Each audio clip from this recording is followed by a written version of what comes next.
las 20:23.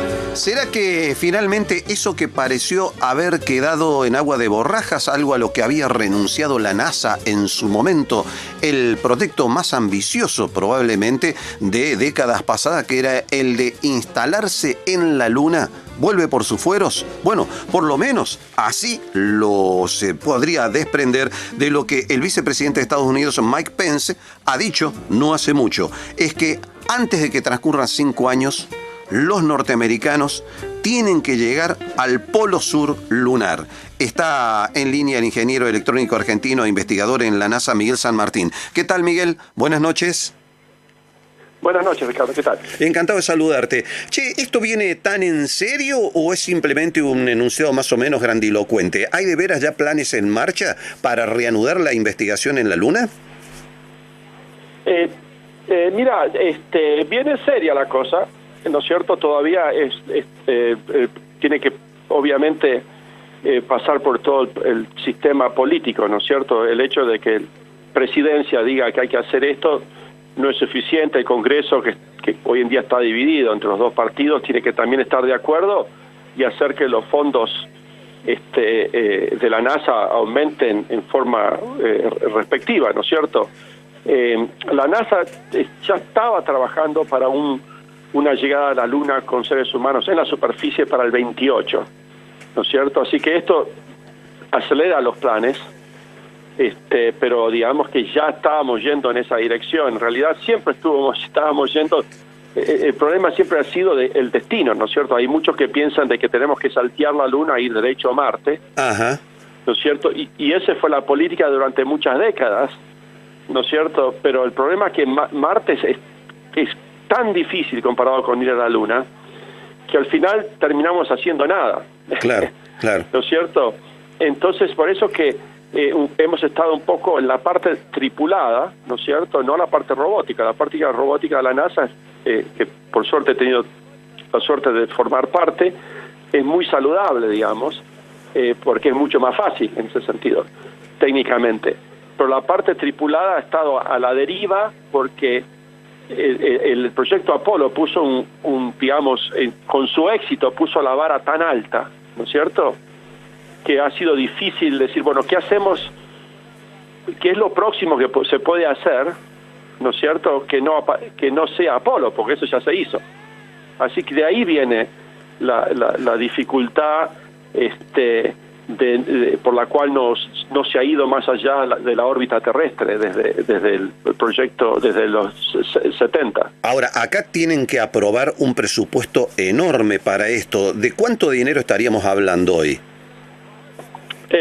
No sé exactamente. Si se hiciera de la forma que se hizo en los años 60, sería un presupuesto tan enorme que te diría que no se va a hacer, ¿cierto? Es decir, miles de millones de dólares. Bueno, la NASA hoy en día está a 20.000 millones de dólares al año, ¿no es cierto? Pero eso cubre la parte robótica y la parte tripulada, ¿no es cierto? Y no sé el número exacto, pero me han dicho que el presupuesto de la NASA de aquel entonces a hoy en día sería arriba de los 100.000 millones de dólares. Claro, es decir, sería más de 5 veces. En ese momento Estados Unidos estaba 600.000 personas trabajando en el proyecto Apolo, ¿no es cierto? Acá es mucho menos, 100 veces menos. Si ahora, no más. ¿por qué la idea de llegar al Polo Sur lunar? O sea, llegar al otro lado de la Luna, esa es la idea, ¿no? Porque hay agua. Se cree que hay agua congelada, entonces se puede ir a buscar esos recursos, porque una vez que hay agua ahí hay energía solar, uno puede con esa agua hacer combustible, ¿no es cierto? Y la idea es un poco eso. El plan, digamos, no están todos de acuerdo, pero muchos están de acuerdo, es de ir a la Luna un poco a aprender a vivir del ¿cómo se dice?, de la Luna, ¿sí? Para hacer combustible y materiales, y de esa forma poder hacer un viaje a Marte, digamos, ya y aprender cómo hacer eso, digamos, porque en Marte también, como la película Misión Rescate, ¿no es cierto? La idea es cuando uno va a Marte, sería hacer combustible en base digamos, a los elementos que existen en Marte, porque es muy costoso llevar el combustible de tierra para la vuelta. Es la vieja, el viejo proyecto de utilizar a la Luna como una suerte de plataforma, ¿no? Claro, y si bien tal vez no para hacer el combustible en la Luna para llevar a Marte, pero para aprender a hacer combustible, eso le llaman in situ resource utilization, utilización de recursos in situ, no sé cómo se dice en español, en su lugar, digamos. Sí, sí. Que, le hablan de que la Luna se transforma en un proving grounds, es decir, en un lugar para practicar, ¿no es cierto? Practicar vivir de la Tierra, digamos, antes de ir a Marte. Entonces sería como un escalón para ir a Marte, porque intentamos saltear ese escalón, ir derecho a Marte y no estamos yendo, ¿no es cierto? Estamos varados porque no llegamos. Pero estamos hablando entonces de instalar una base en Marte, concretamente, ¿no? Eventualmente ir a Marte y poner la banderita en Marte y volver, sería lo primero que hacer. Es decir, hacer lo que se hizo Apolo en los años 60, hacerlo con Marte es mucho más difícil y eso sería el primer objetivo. Ahora, Elon Musk, él quiere mandar una colonia con 100 personas en la próxima década, ¿no es cierto? A mí me parece un poco difícil, honestamente, aunque él ha demostrado gran capacidad para hacer cosas.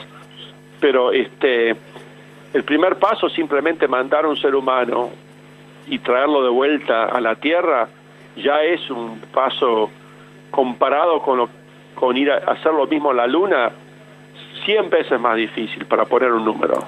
Y por eso que no se ha hecho. Y hoy, digamos, los viajes son largos. Tecnológicamente hoy la NASA está en condiciones de, en los próximos 5 años, de poner una base en la Luna. Bueno, la idea, nuevamente, todavía estamos viendo exactamente en 5 años qué se puede hacer, ¿no es cierto? Los planes antes de que el vicepresidente avanzara todo, ¿no es cierto?, al 2024, en vez del 28, era poner le llaman un gateway, una nave en órbita a la Luna, en una especie de órbita muy especial, ¿no es cierto?, y esa con una nave espacial que es propulsión eléctrica solar. Que digamos que la idea es una forma de propulsión muy eficiente, que sería la forma de transportar carga a Marte el día de mañana. Así que es un poco, eso iba a transformarse como en el plan de la NASA, en el lugar donde, por ejemplo, las misiones a la superficie de la Luna se organizarían para bajar, porque los elementos se lanzarían en forma separada, diferentes cohetes, y después se reuniría todo en ese gateway, que es una estación espacial alrededor de la Luna, y después bajaría. Así que la infraestructura tiene también de por medio esta estación espacial gateway, ¿no es cierto?, donde no vivirían los astronautas permanentemente, pero vivirían ahí por un tiempo, digamos. Y después sí, poner una estación espacial en la superficie de la Luna, pero justamente para fabricar combustible y materiales y aprender a vivir del suelo, digamos. Así que eso más a largo. Ahora, cuando el presidente dice que hay que hacerlo en 5 años, no está claro cuántos de esos planes que estaban hechos más a largo plazo se van a poner de lado para hacer algo más rápido, ¿no es cierto? Vos sabés que con respecto a lo que vos señalabas sobre la dificultad presupuestaria, me arriman acá un dato que es realmente revelador. Cuando las misiones a Apolo, el presupuesto de la NASA era del 6% del PBI. Hoy es del 0,49%. O sea, para volver a aquellos tiempos habría que multiplicar por 12 el presupuesto actual. Bueno, la economía de Estados Unidos ha aumentado muchísimo de aquel entonces. O sea, habría que compensar por eso también, ¿no? Es decir, no ha aumentado 12 veces, obviamente, pero ha aumentado, es mucho más grande de lo que era en los años 60. Así que, después hay otro tema, ¿no? Hay otro tema que también es crucial acá, que es el rol de las compañías como SpaceX o Blue Origin de Amazon.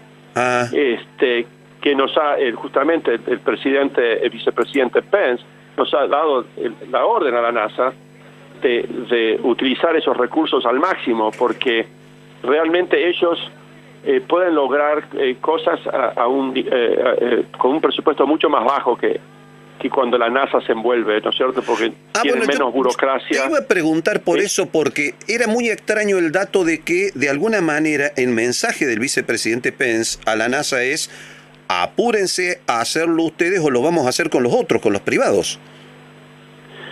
Sí, en realidad no es tan simple la cosa, porque la NASA, por ejemplo, en la época de Apolo, los privados construyeron las naves espaciales, Boeing, Rockwell, ¿no es cierto?, McDonnell Douglas.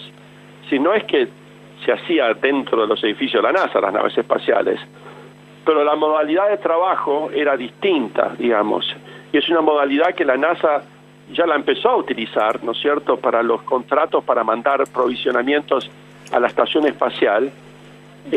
La NASA puso un contrato donde puso una licitación diciendo: necesito que provean servicios para llevar esta cantidad de material a la estación espacial, ¿no es cierto? Y entonces la industria privada, como SpaceX,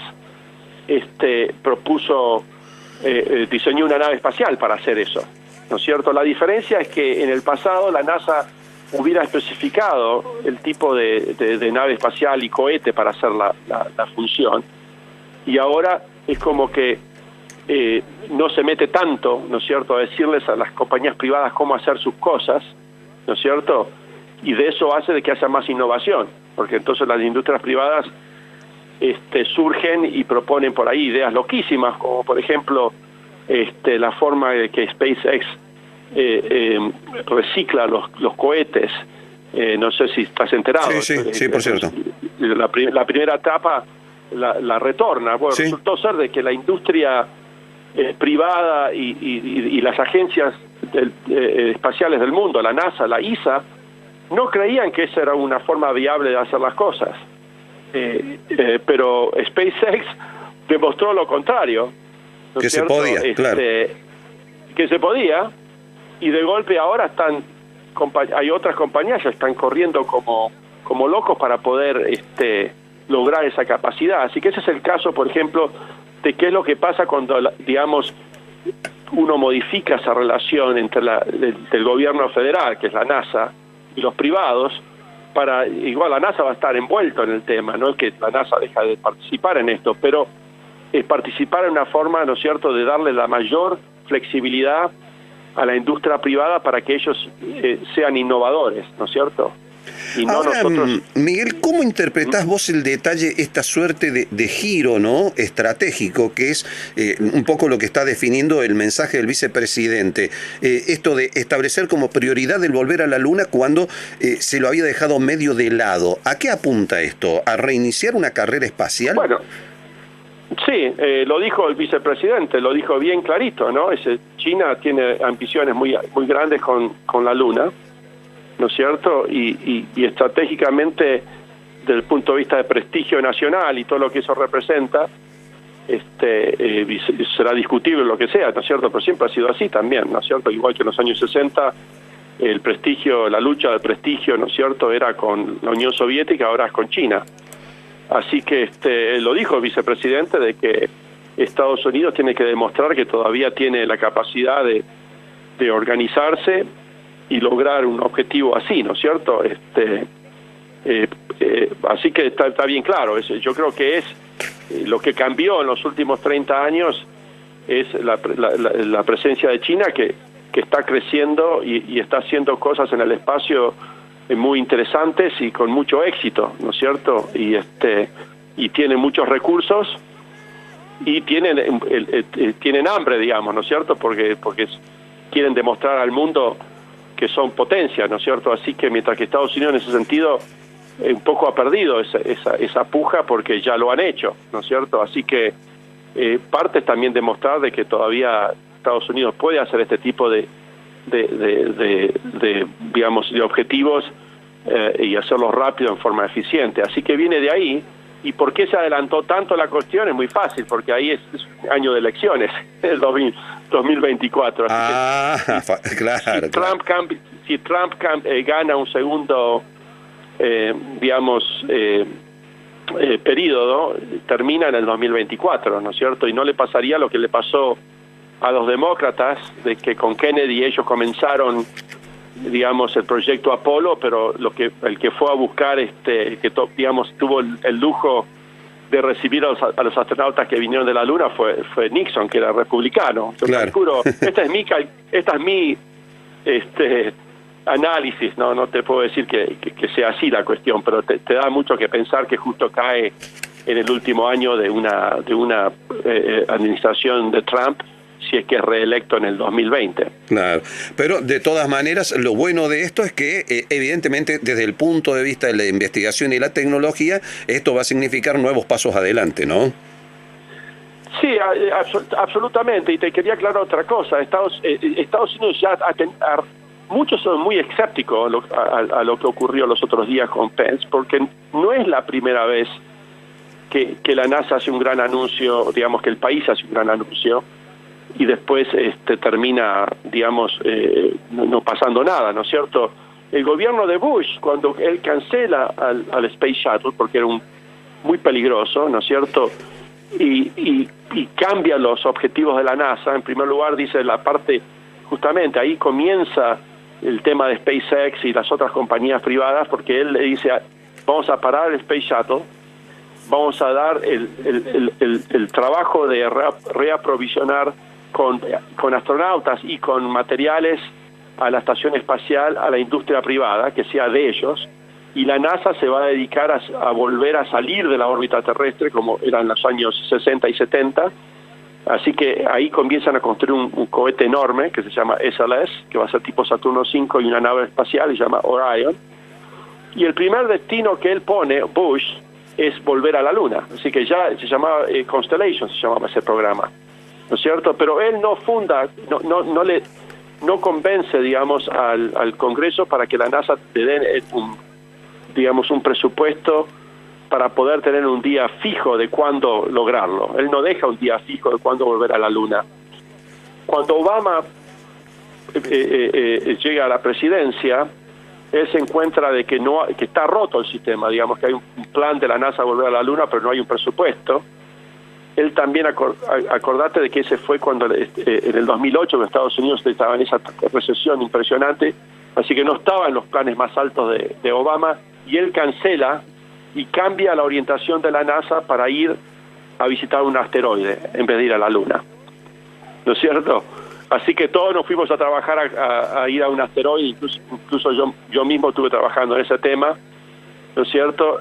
Y bueno, y ahora el péndulo gira de vuelta, porque resultó ser de que el asteroide no era tan fácil como Obama creía, y bueno, y volvemos un poco al plan de Bush, pero ahora con un día fijo, que eso es lo nuevo, y lo otro que es nuevo aquí es, digamos, el desafío chino, que también es nuevo. Así que eso puede ser de que resulte ahora en sí en un cambio concreto, y que, bueno, tal vez no será el 2024, pero será el 26, o aún si es el 28 estaría bueno, porque hasta hace muy poco no teníamos nada, digamos, como objetivo.